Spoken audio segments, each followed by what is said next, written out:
नमस्कार मंडळी. काव्यघन या मालिकेमधल्या पुढच्या भागामध्ये आपल्या सगळ्यांचं मनपूर्वक स्वागत. मंडळी, या सुरुवातीलाच मला एक दोन श्लोक आठवत आहेत. विसृज्य शूर्पवत दोषान गुणान गृह्णन्ति साधवाः, दोषग्राही गुणत्यागी चालनीवहि दुर्जनः, किंवा स्वभावोनोपदेशेन शक्यते कर्तुमन्यथा, सुतप्तमपि पानीयम पुनर्गच्छति शीततः. तुम्ही म्हणाल की कशासाठी हे दोन श्लोक? बरं, याचा अर्थ तरी काय नेमका सांगते. विसृज्य शूर्पवत दोषान गुणान गृह्णन्ति साधवः. सूप आणि चाळणी यातला फरक कवी इथे दाखवतोय. विसृज्य शूर्पवत दोषान गुणान गृह्णन्ति साधवः. सूप काय करतं तर आपण सुपामध्ये धान्य ठेवतो किंवा दाणे असतील भाजलेले तर ते घालतो आणि पाखडतो. या पाखडण्यामध्ये काय होतं तर फोलपट सगळी निघून जातात आणि जे सत्व आहे तेवढं राहतं. माणसानं सुपासारखं व्हावं असं कवी सांगतोय. विसृज्य शूर्पवत दोषान गुणान गृह्णन्ति साधवः.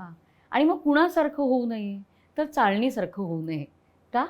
दोषग्राही गुणत्यागी चालनीवहि दुर्जनः. चांगली माणसं ही सुपासारखी असतात आणि वाईट माणसं ही चाळणीसारखी असतात. चाळणी काय करते? आपण जेव्हा पीठ चाळतो तेव्हा जे सत्वयुक्त आहे, जे चांगलं आहे ते खाली गळून पडतं आणि चाळणीमध्ये राहतो तो कोंडा. म्हणजेच काय तर घरामधली दोन उपकरणी जी आम्ही रोज वापरतो त्या उपकरणांवरती असं काही लिहिता येतं हे आम्हाला सुचत नाही, पण कवीला मात्र सुचतं. किंवा दुसरा श्लोक, स्वभावोनोपदेशेन शक्यते कर्तुमन्यथा. माणसाचा स्वभाव बदलता येत नाही. आता हे तर आपल्याला माहिती आहे, पण कवी यासाठी जे उदाहरण देतो ते आपण अगदी रोज पाहतो, पण ते आपल्याला सुचत नाही. स्वभावोनोपदेशेन शक्यते कर्तुमन्यथा, सुतप्तमपि पानीयम पुनर्गच्छति शीतताः. पाणी अगदी चांगलं तापलं तरी काही वेळानं ते पुन्हा थंडच होतं, ते गरम राहत नाही, कारण थंडपणा हा पाण्याचा स्वभाव आहे. तसंच माणसाचा स्वभाव बदलता येत नाही. आता आपल्या लक्षात आलं की ही दोन सुभाषितं किंवा हे दोन श्लोक मला का म्हणावेसे वाटले की रोज आपण ज्या वस्तू पाहतो त्या वस्तूंमध्ये इतका आशय दडलेला असतो हे आपल्याला समजत नाही, पण कवीला समजतं. म्हणून जे न देखे रवी ते देखे कवी असं म्हटलं जातं. बारीक सारीक गोष्टी कवी त्यातनं शोधून काढतो. आज हे सगळं आठवण्याचं कारण का? कारण आज आपण जी कविता पाहणार आहोत, कविता म्हणूया, गझल म्हणूया, ती आहे भाऊसाहेब पाटणकरांची, म्हणजे बाबा पाटणकर यांची. ते असं म्हणतात की सांगेल काही भव्य ऐसी शायरी माझी नव्हे, सांगेल काही भव्य ऐसी शायरी माझी नव्हे, तो कवींचा मान ती पायरी माझी नव्हे. असं जरी त्यांनी म्हटलं असलं तरीसुद्धा त्यांची शायरी काय आहे आणि त्यांची पायरी काय आहे आणि त्यांचा मान काय आहे हे काव्य विश्वामध्ये डुंबणाऱ्या सगळ्यांना माहिती आहे. आज त्यांचीच एक कविता आपण बघणार आहोत. अहो, साधा पत्त्याचा कॅट, त्या पत्त्याच्या कॅटमधनं माणसाला तत्त्वज्ञान सांगता येतं. भाऊसाहेबांसारखा कवी असेल तर नक्की सांगता येतं. पाहूया. भाऊसाहेब असं म्हणतात, मारतो राजास एक्का नेहल्यास दहेला मारतो, कल्पनेचे खेळ सारे कोणी कुणाला मारतो. पाहता कोणात काही नाही कुठेही वेगळे, पाहता कोणात काही नाही कुठेही वेगळे, सारेच तुकडे कागदाचे छाप नुसते वेगळे. आता जरासा रंग काही खेळास येऊ लागला, आता जरासा रंग काही खेळास येऊ लागला, पत्त्यातला राजा स्वतःला राजाच मानू लागला. राणी सही जाणीव काही और होऊ लागली, राणी सही जाणीव काही और होऊ लागली, लाजली नव्हती कधी ती आज लाजू लागली. दीनतेचा खेद आता दुर्रीस होऊ लागला, दीनतेचा खेद आता दुर्रीस होऊ लागला, पंजा म्हणे चौऱ्याचा आता श्रीमंत वाटू लागला. विसरुनी निजरूप नुसत्या नामरूपी गुंतले, विसरुनी निजरूप नुसत्या नामरूपी गुंतले, भलत्याच काही अवदसेच्या पाशात आता गुंतले. नुसता उपाधी भेद कोणी राजा नव्हे राणी नव्हे, नुसता उपाधी भेद कोणी राजा नव्हे राणी नव्हे, आणखी सांगू पुढे हा खेळही अमुचा नव्हे. खेळतो दुसराच त्याला पाहिले नाही कुणी, खेळतो दुसराच त्याला पाहिले नाही कुणी, म्हणती दयाला ईश म्हणती अल्ला कुणी येशू कुणी. त्याचा म्हणे हा खेळ नुसते पत्ते आम्ही पत्त्यातले, त्याचा म्हणे हा खेळ नुसते पत्ते आम्ही पत्त्यातले, एका परी पत्त्यास कळले मर्म हे पत्त्यातले. नामरूपाचा स्वतःच्या पत्ताच ना त्याला कधी. नामरूपाचा स्वतःच्या पत्ताच ना त्याला कधी. नाही कशाची खंत होतो राजा कधी दुर्री कधी. हासतो नुसताच आहे सर्वाहुनी हा वेगळा. हासतो नुसताच आहे सर्वाहुनी हा वेगळा. सांगाल का याहून कोणी वेदांत काही वेगळा. सांगाल का याहून कोणी वेदांत काही वेगळा. पत्त्याच्या कॅटमधनं वेदांत सांगणारे भाऊसाहेब पाटणकर. खरंच पण किती आपल्याला म्हणजे वाचता वाचता पटत जातं नाही.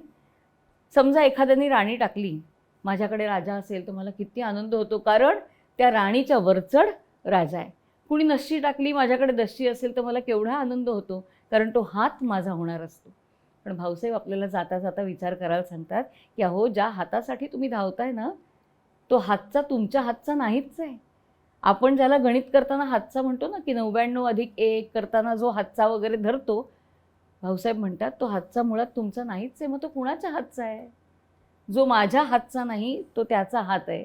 आणि भाऊसाहेब ह्याच्यामध्ये तेच सांगतायत की मी खेळतो असं वाटलं ना तरीसुद्धा आपण खेळतच नसतो. खेळणारा दुसराच कोणीतरी असतो. आपण फक्त पत्त्यातले राजे, पत्त्यातल्या राण्या असतो. किती छान म्हणतात भाऊसाहेब की खरं तर सगळे एकासारखे एकच असतात, फक्त छाप वेगळे असतात. सगळे कागदाचे तुकडे असतात. काय वेगळं आहे आपल्यामध्ये. आपण सगळी माणसं आहोत. म्हणजे फक्त माणसांचा विचार केला तर पृथ्वीवरती माणसांपेक्षा सुद्धा अनेक वेगळ्या योनी आहेत, अनेक वेगळे प्राणी आहेत. पण माणसाला सवयच झाली आहे, तो फक्त स्वतःचा विचार करतो. त्याच विषयाला धरून जर आपण फक्त आपला विचार केला माणसांचा, तरी आपण सगळे सारखेच आहोत. पण तरीही आपल्याला त्याच्यामध्ये भेद जाणवतो. भाऊसाहेब सांगतात की खरं तर सगळे पत्त्याचे तुकडे आहेत, फक्त सगळ्यांचे छाप मात्र वेगळे आहेत.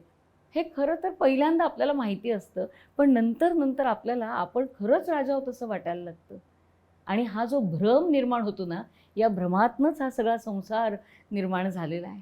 आणि म्हणून ते म्हणतात की कधीतरी त्या राजाला वाटतं आपण राजाच आहोत, ती राणीसुद्धा लाजायला लागते. ती जी चौवी असते तिला वाटतं पंजी माझ्यापेक्षा मोठी आहे, पंजीला वाटतं छक्की माझ्यापेक्षा मोठी आहे. हा सगळा भ्रमाचा भोपळा आहे. आणि हा भ्रमाचा फुगा जेव्हा फुटतो ना, तेव्हा खरा कॅट काय ते लक्षात येतो. आणि म्हणून भाऊसाहेब शेवटी असं म्हणतात, म्हणजे शेवटच्या कडव्यांमध्ये, की एखाद्यालाच कुणाला तरी हा पत्त्याचा डाव नेमका काय आहे ते कळतं. आणि त्याला कळतं सगळ्यांची व्हॅल्यू एकच आहे, सगळ्यांची किंमत एकच आहे. आणि मग तो कधी राजा म्हणून राहतो तर कधी दुर्री होण्यातही त्याला आनंद असतो, कारण मग तो ह्या देहाचा विचार करत नाही. भाऊसाहेबांनी आपल्याच एका शायरीमध्ये असं म्हटलं आहे, त्यानं माझ्यावरती म्हणजे यमानं माझ्यावरती आघात केला तेव्हा मी आनंदानं त्याला सामोरा गेलो. का? कारण मला माहिती होतं की हा देह फक्त तो घेऊन जाणार आहे, तो आत्म्याला नाही हात लावू शकत. हा वेदांत भाऊसाहेबांना कळला होता आणि म्हणूनच भाऊसाहेब इतक्या सहजतेनं ते सगळं आपल्या काव्यामध्ये उतरवत होते. पहा ना, पत्त्याचा कॅट, ते पत्ते, ती छक्की, ती दुर्री, ती चौवी, ती दशी, तो गुलाम, सगळं आपण पाहिलेलं असतं. पण ते असं काहीतरी सांगता येतं हे फक्त भाऊसाहेबांना कळतं. म्हणूनच भाऊसाहेब एका ठिकाणी म्हणतात की नुसतेच ना दुनियेत तुमच्या आलो आम्ही गेलो आम्ही.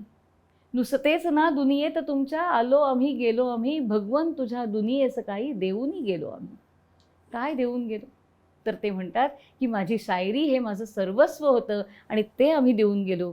आणि ते पुढे जाऊन तर एक विधान असं करतात की भगवन विसरेल दुनिया तुला, तुला कदाचित दुनिया विसरेल, पण ती दुनिया आम्हाला विसरणार नाही. कारण तू जो हा खेळ मांडलायस ना, हा खेळ नेमका काय आहे हे सांगायला तू कधी येत नाहीस, पण आम्ही इथे असतो आणि म्हणून आम्ही हा खेळ काय आहे ते व्यवस्थित सांगू शकतो. म्हणून दुनिया तुला विसरेल, पण ती दुनिया आम्हाला कधी विसरणार नाही.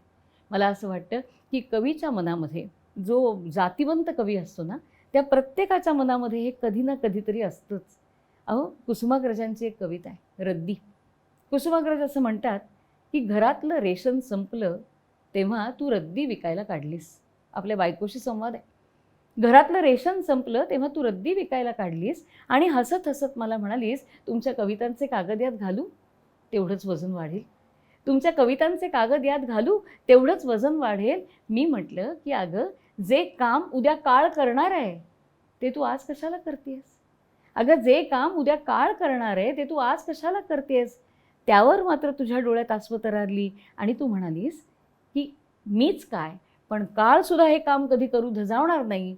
मीच काय, पण काळसुद्धा हे काम कधी करू धजावणार नाही. चांगल्या कवीला हे माहीत असतं की आपली कविता ही शाश्वत आहे.